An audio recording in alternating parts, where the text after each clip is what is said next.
In the last decades, interest in hunger artists has declined considerably. Whereas in earlier days there was good money to be earned putting on major productions of this sort under one's own management, nowadays that is totally impossible. Those were different times. Back then the hunger artist captured the attention of the entire city. From day to day while the fasting lasted, participation increased. Everyone wanted to see the hunger artist at least once a day. During the later days, there were people with subscription tickets who sat all day in front of the small barred cage. And there were even viewing hours at night, their impact heightened by torchlight. On fine days, the cage was dragged out into the open air, and then the hunger artist was put on display, particularly for the children. While for grown-ups, the hunger artist was often merely a joke, something they participated in because it was fashionable. The children looked on amazed, their mouths open, holding each other's hands for safety as he sat there on scattered straw, spurning a chair, in black tights, looking pale, with his ribs sticking out prominently, sometimes nodding politely, answering questions with a forced smile, even sticking his arm out through the bars to let people feel how emaciated he was, but then completely sinking back into himself, so that he paid no attention to anything, not even to what was so important to him, the striking of the clock, which was the single furnishing in the cage, but merely looking out in front of him with his eyes almost shut, and now and then sipping from a tiny glass of water to moisten his lips. Apart from the changing groups of spectators, there were also constant observers chosen by the public.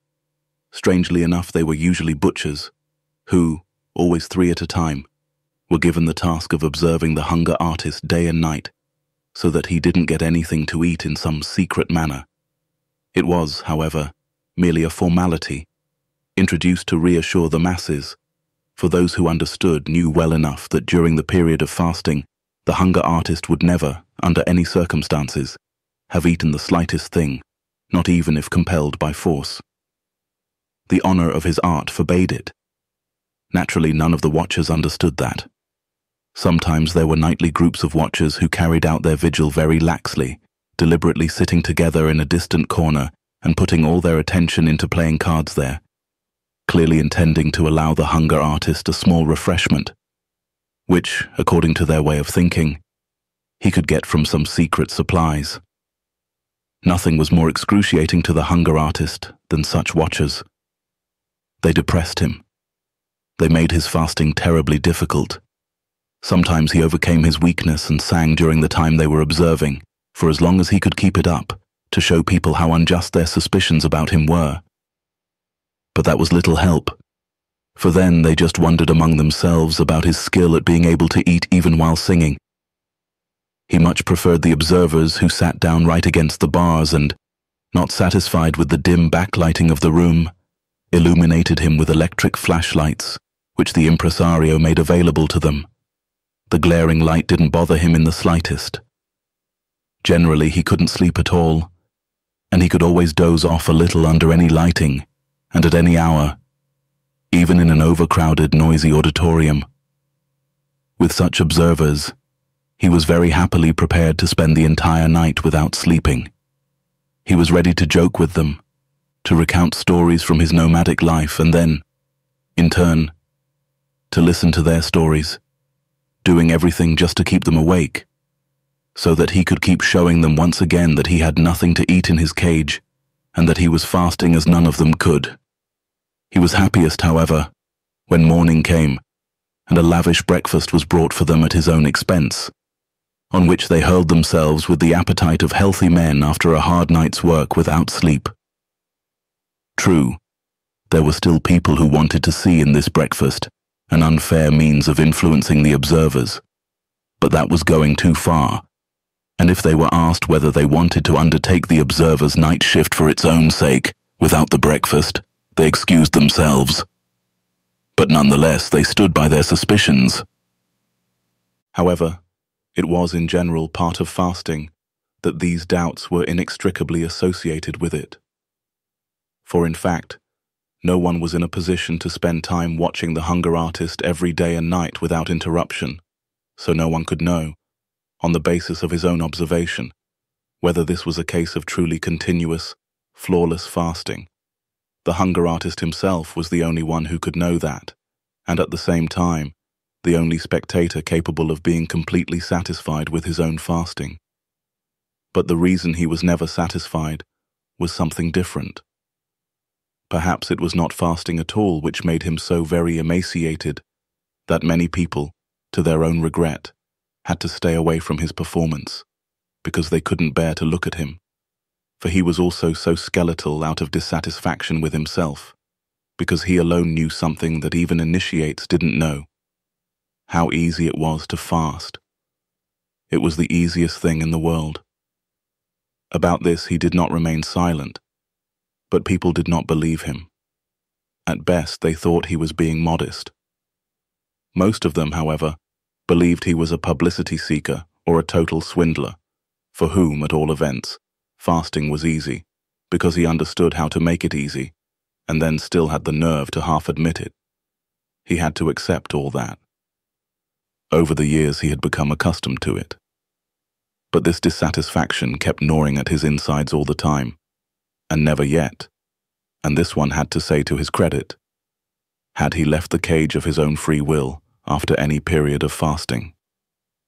The impresario had set the maximum length of time for the fast at 40 days. He would never allow the fasting go on beyond that point, not even in the cosmopolitan cities. And in fact, he had a good reason. Experience had shown that for about 40 days, one could increasingly whip up a city's interest by gradually increasing advertising, but that then the public turned away. One could demonstrate a significant decline in popularity. In this respect, there were, of course, small differences among different towns and among different countries, but as a rule it was true that 40 days was the maximum length of time. So then, on the 40th day, the door of the cage, which was covered with flowers, was opened. An enthusiastic audience filled the amphitheater. A military band played. 2 doctors entered the cage in order to take the necessary measurements of the hunger artist. The results were announced to the auditorium through a megaphone. And finally 2 young ladies arrived, happy about the fact that they were the ones who had just been selected by lot and sought to lead the hunger artist down a couple of steps out of the cage, where on a small table a carefully chosen hospital meal was laid out. And at this moment the hunger artist always fought back. Of course, he still freely laid his bony arms in the helpful outstretched hands of the ladies bending over him, but he did not want to stand up. Why stop right now after 40 days?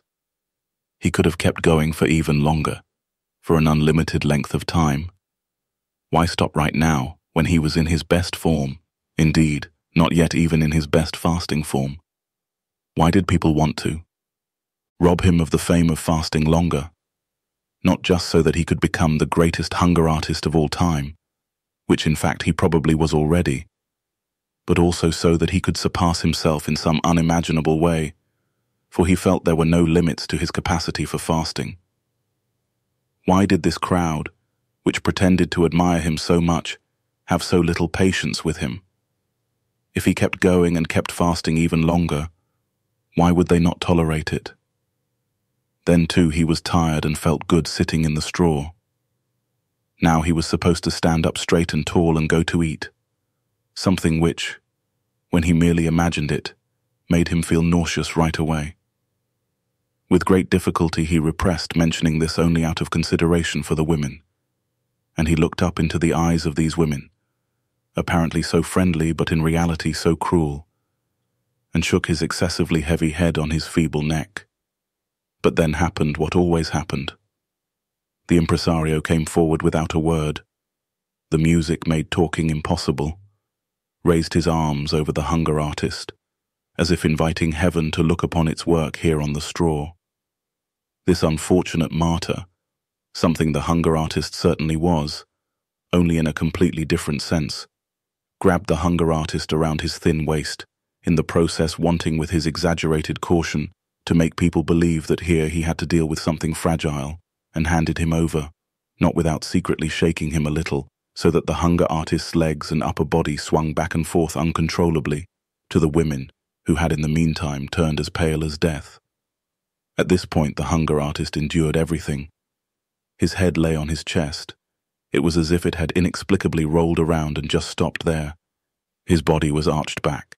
His legs, in an impulse of self-preservation, pressed themselves together at the knees, but scraped the ground, as if they were not really on the floor but were looking for the real ground. And the entire weight of his body, admittedly very small, lay against one of the women, who appealed for help with flustered breath. For she had not imagined her post of honor would be like this, and then stretched her neck as far as possible to keep her face from the least contact with the hunger artist. But then, when she couldn't manage this, and her more fortunate companion didn't come to her assistance but trembled and remained content to hold in front of her the hunger artist's hand, that small bundle of knuckles, she broke into tears, to the delighted laughter of the auditorium, and had to be relieved by an attendant who had been standing ready for some time. Then came the meal.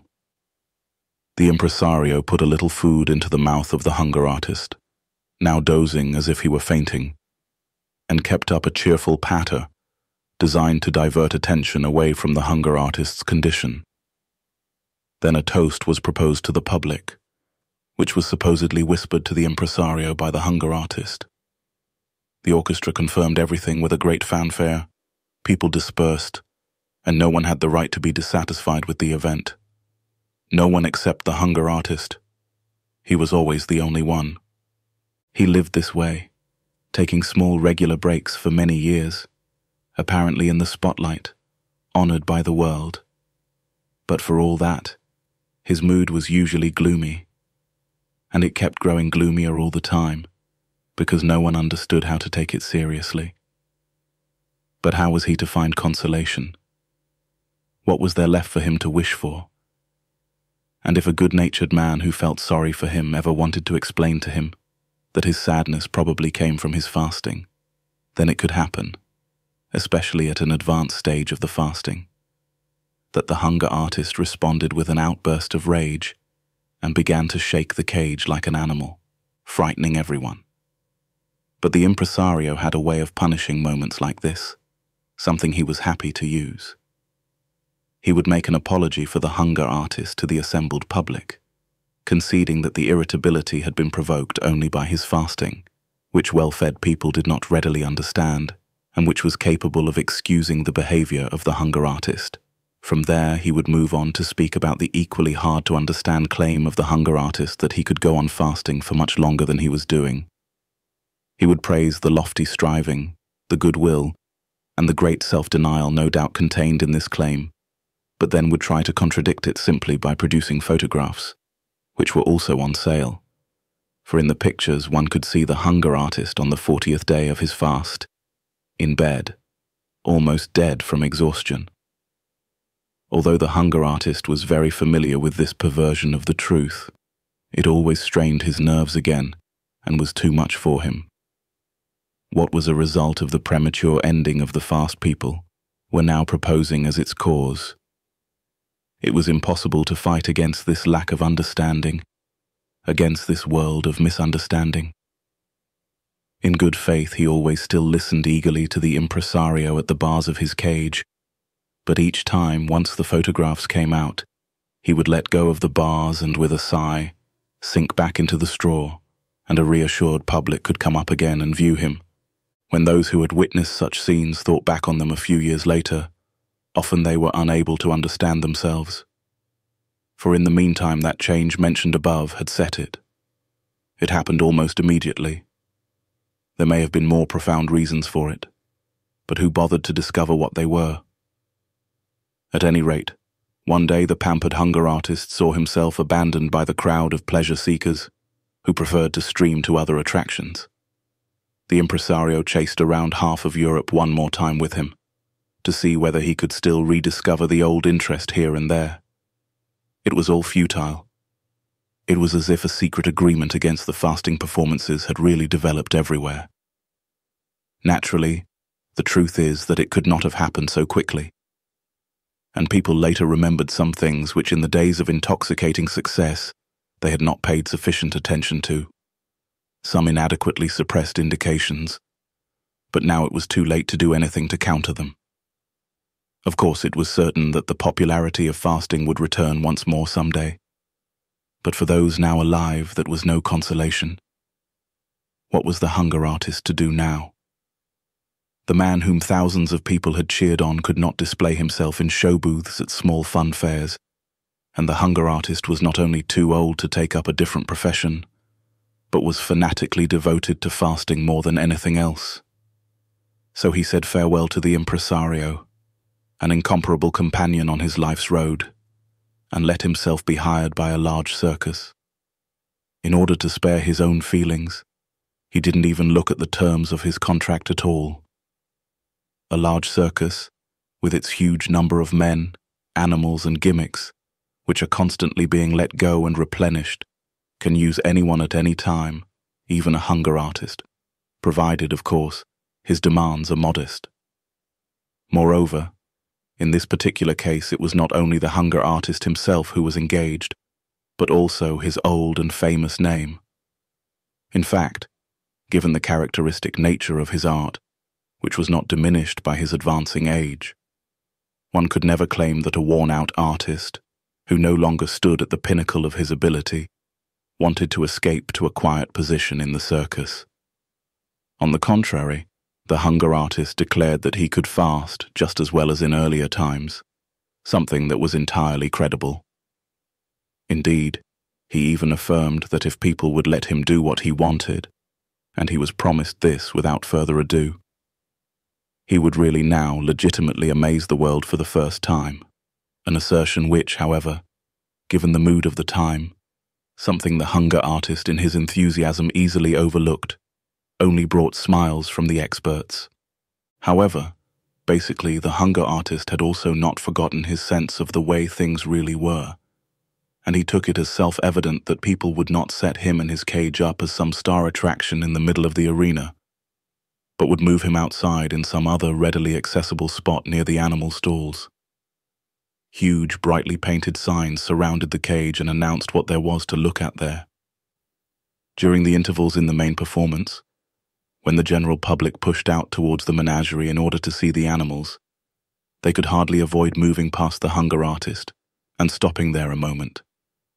They would perhaps have remained with him longer if those pushing up behind them in the narrow passageway, who did not understand this pause on the way to the animal stalls they wanted to see, had not made a longer peaceful observation impossible. This was also the reason why the hunger artist began to tremble before these visiting hours, which he naturally used to long for as the main purpose of his life. In the early days, he could hardly wait for the pauses in the performances. He had looked forward with delight to the crowd pouring around him, until he became convinced only too quickly, and even the most stubborn, almost deliberate self-deception could not hold out against the experience, that judging by their intentions, most of these people were, time and again without exception, only visiting the menagerie. And this view from a distance still remained his most beautiful moment.